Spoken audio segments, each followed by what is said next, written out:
बिस्मिल्लाहिर्रहमानिर्रहीम, अस्सलाम वालेकुम everyone. This is Yasir Awais. और हम आज लाए हैं आपके लिए 5 पॉइंट्स जो आपको बाइंग में हेल्प करेंगे।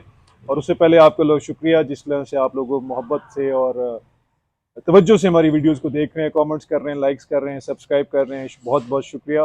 और अभी आपको स्क्रीन के ऊपर डबल ए बर्ड्स जो अवैस की एवरी है और यस बर्ड्स जो मेरी एवरी है उसके लोगोज नज़र आ रहे होंगे और उनके नीचे फ़ोन नंबर्स नज़र आ होंगे। तो अगर आप व्हाट्सएप ब्रॉडकास्ट लिस्ट में शामिल होना चाहें या हमसे किसी से रब्ता करना चाहें तो यू आर मोस्ट वेलकम। तो let's start with the first buying tip के when to buy. Went to जी, बाय। पहले मैं ये बता दूं, इससे पहले अवैस स्टार्ट करें कि अवैस ज़रा टेक्निकल साइड कवर करेंगे इस ओवरऑल टॉपिक की और मैं आपको मार्केटिंग साइड के ऊपर थोड़ी सी बात करूंगा। जी अवैस, when to buy the bird. हाँ, ये बड़ा ब्रॉड एक टॉपिक है और वेन टू बाय में हम इसको इस तरह कवर करेंगे कि आपने प्लानिंग कब करनी है कि आपको क्या बाय करना है। अगर तो आप इनिशियल स्टेज पे हैं तो आपने क्या बाय करना है, लाइक इनोज वगैरह। और इसमें मेन चीज़ ये है कि आपने कब डिसीजन ले लेना है। अब हमारी ब्रीडिंग स्टार्ट होती है सितंबर में, तो आप सितंबर नहीं तो अक्टूबर एंड तक आपको क्लियर होनी चाहिए पिक्चर कि आपके पास कितना बजट है, आप कौन कौन सी पेयरिंग लेना चाहते हैं, और आप उसको फाइनल करके उसकी सर्च आउट करें और बर्ड बाय करने के लिए हरी करें, क्योंकि फर्स्ट क्लच जो है वो सबसे इंपॉर्टेंट है, ताकि नेक्स्ट सितंबर तक वो बर्ड जो है 9-10 माह को कवर कर ले अपनी एज को, ताकि वो आपके पास ब्रीड कर सके सही से। बाकी इसी टॉपिक पे यासिर साहब से भी राय लेते हैं। बिल्कुल अवैस, आपने ठीक कहा कि आप कभी भी बाय कर सकते हैं साल में किसी भी वक्त में। बट जो पॉइंट है कि बाइंग आप उस वक्त स्टार्ट करें जब आप बिल्कुल रेडी हों और क्लैरिटी ऑफ माइंड आ जाए कि मैंने कौन सी म्यूटेशंस रखनी है, कितनी रखनी है, और मैंने उन म्यूटेशंस को कैसे आगे ग्रो करके सेल करना है। तो सबसे पहले अपना डेटा सीधा करें और माइंड क्लैरिटी करें, तब आपको पता लगेगा। आप किसी भी वक्त उस वक्त बाइंग स्टार्ट कर सकते हैं जब आपको क्लैरिटी हो जाएगी। क्लैरिटी। जी गाइस, अब चलते हैं अपने इस वीडियो के सेकंड टॉपिक की तरफ। और इसमें मैं क्वेश्चन पूछूंगा और यासिर से पूछूंगा, क्योंकि यासिर का ये फर्स्ट ईयर है ब्रीडिंग का, तो इनके एक्सपीरियंस से आपको फायदा होगा कि इन्होंने कहाँ कहाँ पे क्या क्या सीखा। तो अब हम इनसे पूछते हैं कि बर्ड की एज क्या होनी चाहिए बाइंग के दौरान, जब आप बाय करें तो उसकी एज क्या होनी चाहिए। जी जी, यासिर। थैंक यू बस। देखें, हमने अपनी पहली वीडियोस में आपको बताया कि आपने ब्रीडर तो परचेज नहीं करना, हमने चिक लेना है, बच्चा लेना है। तो जो भी आप बर्ड लेंगे वो आप सितंबर में उसको बॉक्स देंगे। तो सितंबर में ऑफ एनी ईयर वो आपका जो बर्ड है वो 9 या 10 महीने का होना चाहिए। अब आप इसको रिवर्स कैलकुलेशन कर रहे हैं कि आप किस महीने में बाइंग कर रहे हैं। लेट्स सपोज अगर आप जून में बाइंग कर रहे हैं तो वो बर्ड 6 महीने का होना चाहिए। आप मार्च में बाइंग कर रहे हैं तो बर्ड वो 4 महीने का होना चाहिए। अब जनवरी में बाइंग कर रहे हैं तो वो बर्ड 2-2.5 महीने 3 महीने का होना चाहिए। तो आप इस हिसाब से बाइंग करें कि जब सितंबर का महीना आए तो वो आपका बर्ड एडल्ट हो चुका हो, वो अपनी मोल्टिंग्स क्लियर यस, कर बिल्कुल। चुका हो और रेडी टू ब्रीड एज के अंदर आ चुका हो। ये बड़ा इंपॉर्टेंट पॉइंट है। मैं फिर दोहराऊंगा, ब्रीडर पेयर आपने नहीं लेना, नहीं लेना। आपने चिक्स लेने हैं। उन चिक्स को ग्रो करना है। और जैसे हमने अपनी पहली वीडियोस में बताया कि डीएनए के साथ आप मेल फीमेल की आप पहचान के साथ लेंगे और थोड़ा सा एक्स्ट्रा बर्ड्स लेंगे, यस। 1 या 2 बर्ड आप एक्स्ट्रा लेंगे, ताकि आपके जब ब्रीडिंग सीजन स्टार्ट होता है और कोई मोर्टेलिटी आती है तो आपके पास कोई एक्स्ट्रा बर्ड होना चाहिए कि आप उसे फौरी तौर पर रिप्लेस कर सकें। यस।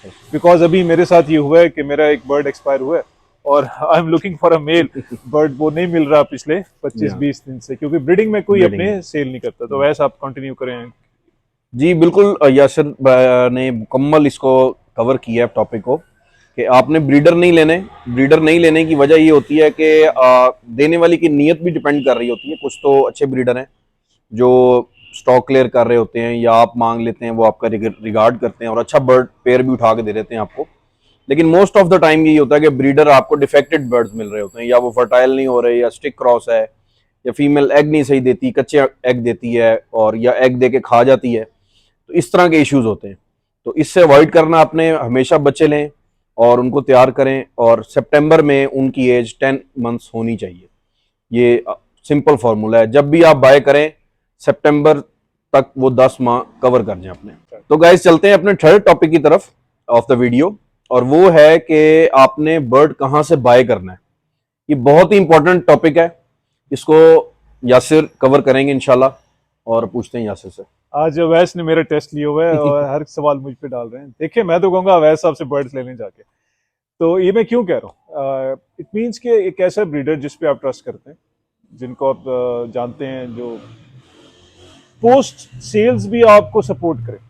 अब मुल्तान में मैंने 3 से 4 ब्रीडर से बर्ड लिया है और बड़ा अच्छा एक्सपीरियंस है। एक्सपीरियंस क्या होता है, जो बर्ड उन्होंने कह के बेचा वो वही बर्ड निकला है। और उनके जो डीएनए की स्पेक्स हैं वो परफेक्ट हैं। बर्ड्स की हेल्थ बड़ी अच्छी रही। और फिर जब मैं बर्ड लेके आया और उनसे मैंने हज़ारों सवालात किए 6 महीने में ऑफ सीज़न में, देवर अवेलेबल, उन्होंने मुझे पूरी तरह गाइड किया। तो अच्छा ब्रीडर देखें, ट्रेडर से ना लें बर्ड, बिल्कुल। शॉप से ना लें बर्ड। और कोशिश करें, क्योंकि जो ब्रीडर आपको बर्ड देगा वो फिर इंगेज रहता है आपके साथ, आपको सपोर्ट करता रहता है, आपको जब भी कोई प्रॉब्लम होती है गाइड करता रहता है। तो मेरा तो बहुत अच्छा एक्सपीरियंस है। तो मैं अब अपने सीनियर से पूछूंगा, वैसा आप बताएं इस पोजीशन में आप बर्ड कहाँ से लेंगे सर? जिस तरह यासिर ने कहा कि आप ऐसी जगह से लें जहां तक आपकी एक्सेस इजी हो। इसको सम अप करते हैं कि आपकी एक्सेस इजी हो और आपको रिस्पेक्टफुली जवाब मिले। इसमें फर्दर ऐड करते हैं कि आपने मार्केट में नहीं जाना, चाहे आपको आपका डिजायर्ड बर्ड मिल रहा है या नहीं मिल रहा। अगर आप मार्केट से बर्ड लाते हैं तो डेफिनेटली आप साथ में बीमारियां भी लेके आ रहे हैं, जो आपके पहले से मौजूद अवेलेबल बर्ड्स में डिजीज लेके आ सकती हैं। और आप क्योंकि पहले ही न्यू स्टेज पे हैं तो आपसे वो डिजीज इजीली कवर नहीं होगी और आपका शेड बहुत बड़े डेंजर जोन में चला जाएगा। तो इससे अवॉइड करना है। ब्रोकर्स भी मैं थोड़ी कैटेगरी करूंगा। लाइक आप अब ये बाइंग स्टेज पे हैं, मैं ये एज्यूम करता हूं कि आप बिगिनर्स हैं, आप इनोज ले लेते हैं, आपसे इजीली सेल हो जाएंगे क्योंकि इनो खुद बिकता है, ब्रीडर को बेचना नहीं पड़ता। लेकिन अगर कोई आपको गाइड करता है कि आप पेल फेलो ले लें, फर्स्ट ईयर सीजन में आप ले लेते हैं, आपके पास पैसे हैं, आप इन्वेस्ट कर देते हैं, आपसे उसका बच्चा नहीं सेल होगा जल्दी। विजुअल फिर भी आप सेल कर पाएंगे, स्प्लिट नहीं सेल कर पाएंगे। तो यहां पे रोल आता है ब्रोकर्स का, डीलर्स का। अगर तो कोई अच्छे डीलर हैं तो आप डेफिनेटली उनसे ले सकते हैं, जिनके पास हिस्ट्री मौजूद हो बर्ड की, कि बर्ड कहाँ से लिया है, उसके रिंग होना चाहिए, रिंग पे ईयर होना चाहिए और ब्रीडिंग हिस्ट्री होनी चाहिए। तो आप ले सकते हैं ट्रेडर से। लेकिन जो बिल्कुल 2 बर्ड यहाँ से पकड़े, 5 बर्ड वहां से पकड़े और छोटी सी थैली में ले आए, कुछ नहीं पता कि वहां पे हाइजीन कैसी थी कैसी नहीं थी, तो उस ट्रेडर से आपने बिल्कुल अवॉइड करना है। वो समझ लें कि वो ट्रेडर और वो मार्केट सेम है। तो ये मेन पॉइंट है, इसको हमने कवर करना था। और इस पे अगर कोई मजीद आप क्वेश्चन पूछना चाहते हैं तो जैसे हमने कहा कि नंबर अवेलेबल है, आप यासिर से भी रब्ता कर सकते हैं, मेरे से भी रब्ता कर सकते हैं। Thank you. दोस्तों अब हम चौथे पॉइंट की तरफ जाएंगे कि बर्ड लेते वक्त क्या चीज़ें चेक करनी चाहिए, और ये बड़ा इंपॉर्टेंट है। देखें मैं आपको एक बात बताऊं, मेरे इतना एक्सपीरियंस तो नहीं है। अगर मैं कोई बर्ड लेके आता हूं और उसके अंदर बाद में कोई प्रॉब्लम आती है तो कसूरवार कौन है? मैं, क्योंकि मैंने बर्ड चेक नहीं किया। जो सेलर है वो कसूरवार शायद इतना नहीं है। तो अब चूंकि सीनियर बैठे हैं तो मैं इनसे पूछूंगा, बस एक बर्ड लेते वक्त क्या चीज़ें चेक करनी चाहिए? आपको शोर और थोड़ा सा नॉइज़, क्योंकि हम अपने घर के लॉन में जी हाँ, बैठे जी हैं हाँ। और रोड काफ़ी बिजी है, तो इस पे हमें आप माफ़ कर दीजिएगा। तो जी बस। जी, जिस तरह यासिर ने कहा कि ये बहुत इंपॉर्टेंट टॉपिक है। और जो आपके पहले सारे डिसीजंस हैं कि when to buy, age of buying, where to buy, ये उन सब का समरी है। अगर आप इस पॉइंट पे थोड़ा सा भी लैग कर जाते हैं तो पिछले तीनों पॉइंट्स आपके वो नल एंड वाइड हो जाएंगे, बल्कि नेगेटिव में चले जाएंगे। फर्स्ट आपने ये है कि जिससे बर्ड लेना है उसके पास चले जाएं और उसको फ्लाइंग केज में बर्ड को देखें। और बर्ड अगर प्रॉपर फ्लाई कर रहा है और उसकी ट्रे साफ है तो आप बर्ड को पकड़ें। आपने लेफ्ट हैंड में बर्ड को पकड़ लेना है उल्टा करके। आपने उसके पंजों को ऐसे उंगली मारनी है। अगर तो आपके उंगली को वो ग्रिप कर रहा है, चुभ रहे हैं आपको नाखून, इट मीन कि बर्ड हेल्दी है, एक्टिव है और उसमें ताकत है। फिर उसकी आइज आपने चेक कर लेनी है दोनों साइड्स की। बीक चेक करनी है, वो टूटी नहीं होनी चाहिए।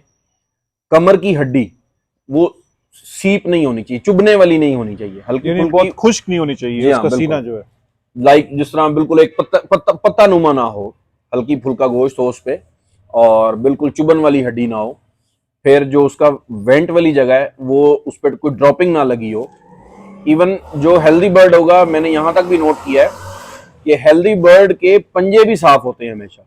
आप चाहे उसको गंदी ट्रे में से भी पकड़ लें, ये बाय नेचर है कि वो अपने आप को साफ सुथरा रखता है।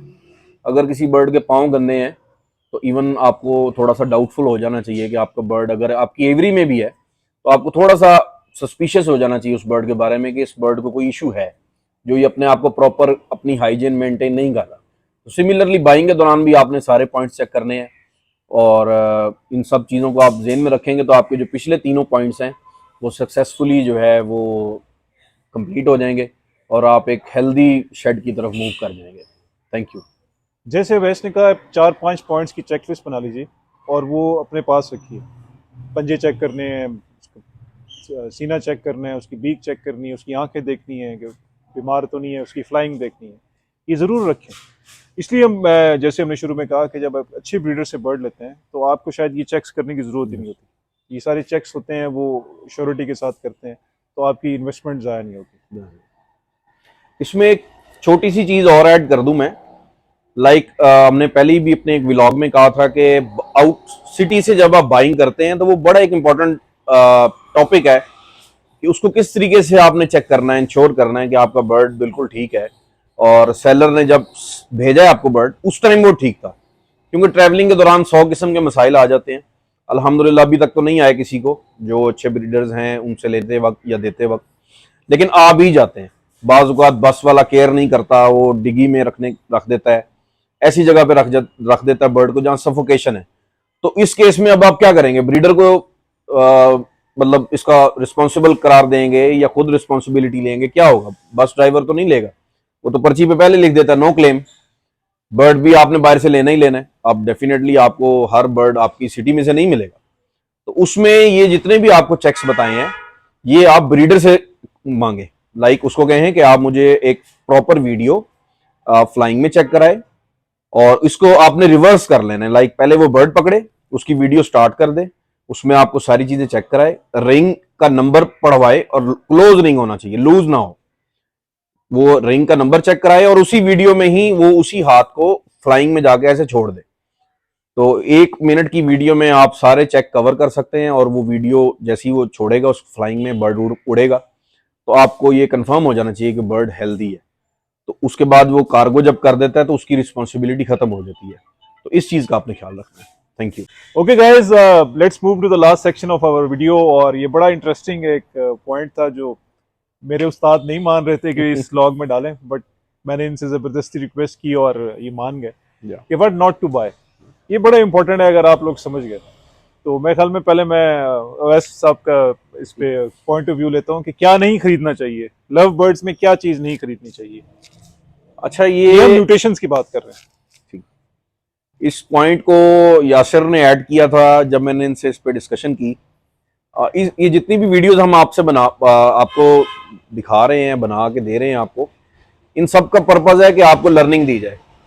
इसके पीछे हमारा एक बहुत वर्किंग शामिल है। 7 दिन यासिर मेरी सर खाते हैं, 7 दिन मैं इनका सर खाता हूँ और उसके पीछे हमारा सालों का एक्सपीरियंस है। उसके बाद हम आप लोगों को ये 5 मिनट में, 10 मिनट में, 15 मिनट में एक निचोड़ निकाल के देते हैं ताकि आप लोगों को उतना लंबा ट्रैवलिंग ना करनी पड़े, सफर ना करना पड़े।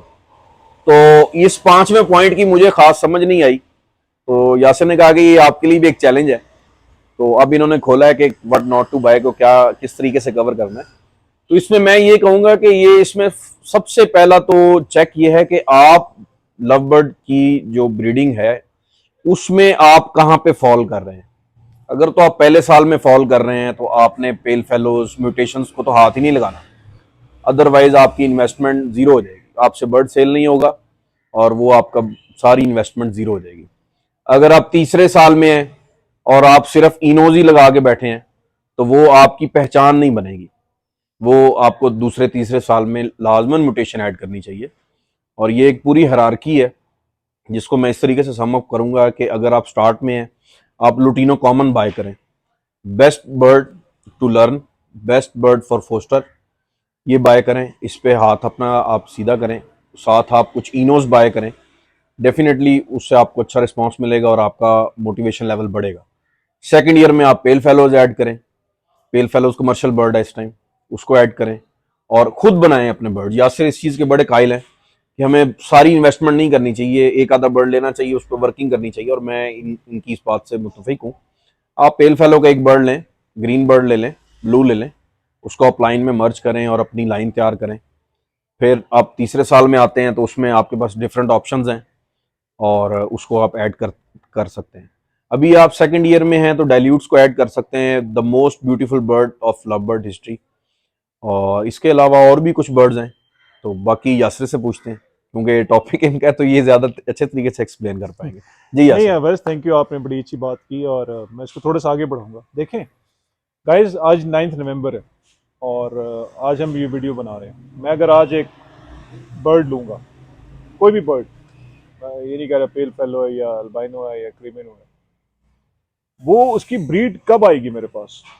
अगले साल दिसंबर में। ओके, और मैं उसको सेल पोस्ट उसकी कब लगाऊंगा? जनवरी 2025 में। तो मुझे ये देखना है कि जनवरी 2025 में कौन सा बर्ड पॉपुलर होगा। बर्ड मैं ले रहा हूँ नवंबर 2023 में, जो जिसकी ब्रीड सेल होगी जनवरी 2025 में।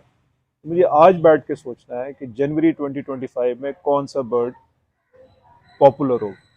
तो जैसे अवैस ने कहा कि अगर आपने छोटे बजट से स्टार्ट करना है तो कॉमन लुटिनोज लें। Why common lutinos? एक तो ये खुद भी बिक जाते हैं, और अगर आपने इनको एज अ फॉस्टर्स रखना है तो they are one of the best parents. उसमें मेरी वीडियो भी आप देख लीजिएगा।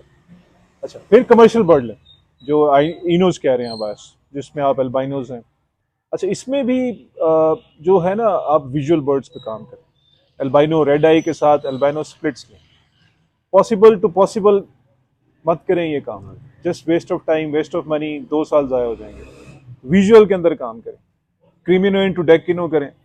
अच्छा, ये जो इस किस्म की आपको वीडियोस नजर आ रही हैं, बम्पर धमाका, 9 नवंबर एक बाल डे ऑफर और वर्ड day offer, why these offerings are coming? Because वो उसको निकाल रहे हैं उस स्टॉक को। क्यों निकाल रहा है एक ब्रीडर अपने स्टॉक को? क्योंकि वो बिक नहीं रहा। तो हम वो पे जाके बर्ड्स लें जिनकी ब्रीड बिके, और उसमें टॉप ऑफ द लाइन क्या है? अल्बाइनोस हैं, क्रीमिनोस हैं, डेकिनोस हैं, फिर लुटिनोस जैसे बात की। अब हाई एंड म्यूटेशंस के ऊपर कोई कमेंट नहीं कर रहा, मैंने उसको आपको कवर कर दिया है कि नवंबर 2023 में आप वो म्यूटेशन पे काम करें जो जनवरी 2025 में बिकेगी।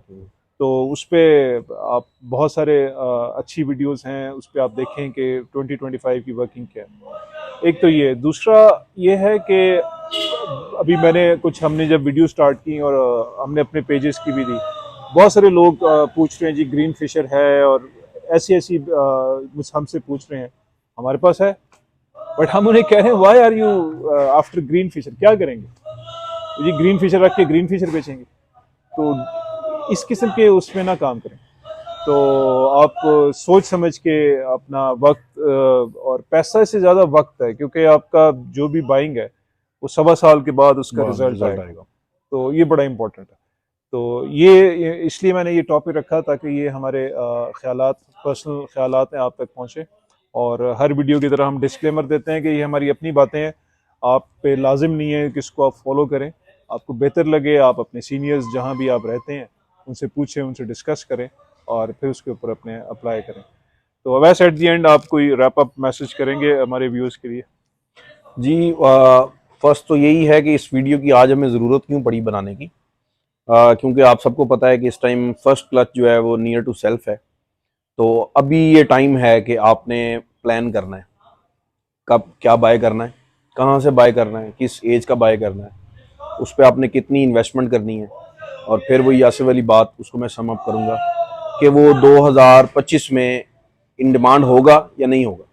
अगर तुम्हें इन डिमांड है तो आप थोड़ी सी ज़्यादा भी इन्वेस्टमेंट है तो करें, अगर नहीं है इन डिमांड आपके ख्याल में तो उसको आप ना करें। तो आई थिंक हमने कोशिश की है कि इस टॉपिक को प्रॉपरली कवर करें, और जिस तरह यासिर ने कहा कि ये हमारे पर्सनल एक्सपीरियंसेस हैं, बाकी जिसको आप फॉलो करते हैं होपफुली वो यही बातें आपको मुख्तलिफ एंगल से समझा रहे होंगे। तो अपनी इन्वेस्टमेंट को, अपने टाइम को बचाएं और वाइजली डिसीजन लें। Thank you. तो गाइज, जाने से पहले आपका फिर शुक्रिया, आपने हमारे चैनल को पसंद कर रहे हैं, इसको शेयर कीजिए, वीडियोस को लाइक कीजिए, सब्सक्राइब कीजिए। अपना ख्याल रखिए। अल्लाह हाफ़िज़।